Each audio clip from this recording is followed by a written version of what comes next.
लोकमाता देवी अहिल्याबाई होलकर की 297वीं जन्म जयंती आगरा में बड़े धूमधाम से मनाई जा रही है। मेरे साथ में इस समय धनगर समाज के तमाम लोग मौजूद हैं। क्या कुछ कहना चाहेंगे आज जो जयंती मनाई? देखिए, आज हमारी समाज की बहुत ही योग्य राज करने वाली लोकमाता अहिल्या होलकर जी की जयंती है। पूरे समाज के अंदर बहुत ही खुशी का दिन और सभी युवा में बहुत जोश है। और हम लोगों को अपने महापुरुषों से प्रेरणा मिलती है कि जिस तरह से हमारे महापुरुषों ने समाज के लिए, देश के लिए, उत्थान के लिए काम किया और हिंदू धर्म को बचाने के लिए बहुत बड़े पैमाने पर काम किया, न कभी कोई ढोंग वाली बात की, हमेशा बढ़ चढ़ कर काम करके ये दिखाया। और हम भी उनसे यही सीखने की कोशिश करेंगे और उनके बताए हुए रास्ते पर चलने की कोशिश करेंगे और समाज के भले के लिए कार्य करने का काम करेंगे। और यही हम सब लोगों से गुजारिश करते हैं कि जो हमारे महापुरुषों ने किया, उनका नाम आगे बढ़ाने के लिए पूरी समाज को आगे आना चाहिए। तमाम मंदिर बनवाए, कुएं बनवाए, बावड़ियाँ बनवाई, तालाब बनवाए, किस तरह की प्रेरणा मिलती है उनसे?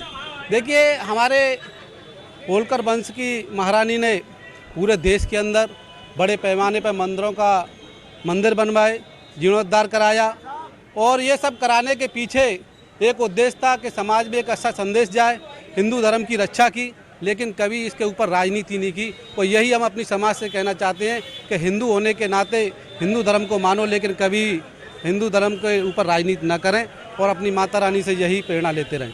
क्या कुछ आज यहाँ ताजगंज में मातेश्वरी महारानी अहिल्याबाई होलकर के 297वें जन्म जयंती समारोह पर पूरे आगरा का सभी जनसमूह आज एकत्रित हुआ है। ये हमारे लिए बड़े हर्ष की बात है। और मातेश्वरी अहिल्याबाई होलकर के जीवन चरित्र पर इतना प्रकाश डाला गया है लोगों के द्वारा कि शायद अन्य वीरांगना या उनके सामने तुच्छ प्रतीत होती हैं।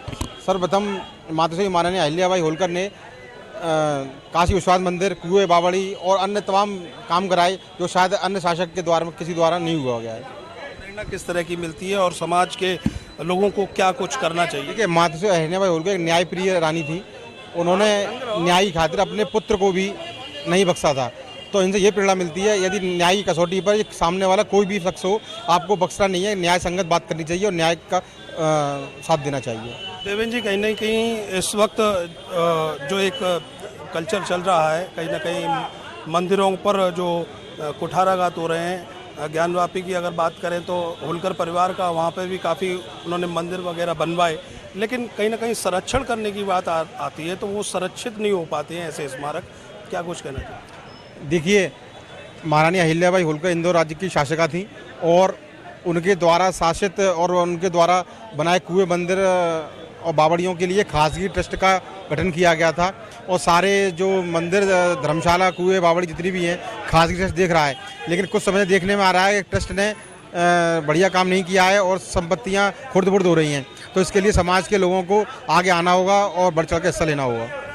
कितनी खुशी है आज? हमको बहुत बड़ी खुशी है। हमारे देश में हमारी माता देवी रानी अहिल्याबाई होलकर के इस जन्मदिन मनाने से हमारे युवा जो आगे आ रहे हैं, मैं तो ये कहता हूँ अगर इसी तरीके से पूरे देश में मनाई जाए, घर घर में मनाई जाए, हर परिवार में मनाई जाए और युवा आकर के आए राजनीति में, जैसे महारानी एक अहिल्याबाई होलकर रही, ऐसी हमारे देश में अनेक महारानी, हमारी महिलाएं निकल करके जब तक हमारे देश में नहीं आएंगी, जब तक हम आगे सामने नहीं होंगे, जब तक हमारी ये उन्नति असंभव है। हमारा सबसे ज़्यादा हमको राजनीति में भाग लेना चाहिए। जब तक राजनीति में भाग नहीं आएगा हमारा, शिक्षा में भाग नहीं आएगा हमारा, तब तक हम कुछ कर नहीं पाएंगे। अकेली देवी महारानी अहिल्याबाई होलकर ने पूरे देश पे झंडा फहराया, पूरे देश पे शासन किया। उनसे प्रेरणा लेने की ज़रूरत है, ये सबका मानना है। उनके जो कार्य किए हैं उनसे प्रेरणा लेने की ज़रूरत है। मंदिर बनवाए उन्होंने, बावड़ियाँ बनवाई उन्होंने, कुएं, तालाब बनवाए उन्होंने, आज उनको संरक्षित करने की भी ज़रूरत है। ऐसा आह्वान यहाँ से धनगर समाज के लोगों ने किया है। कैमरे की चारण बघेल, मैं करतार सिंह बघेल, अर्थ न्यूज।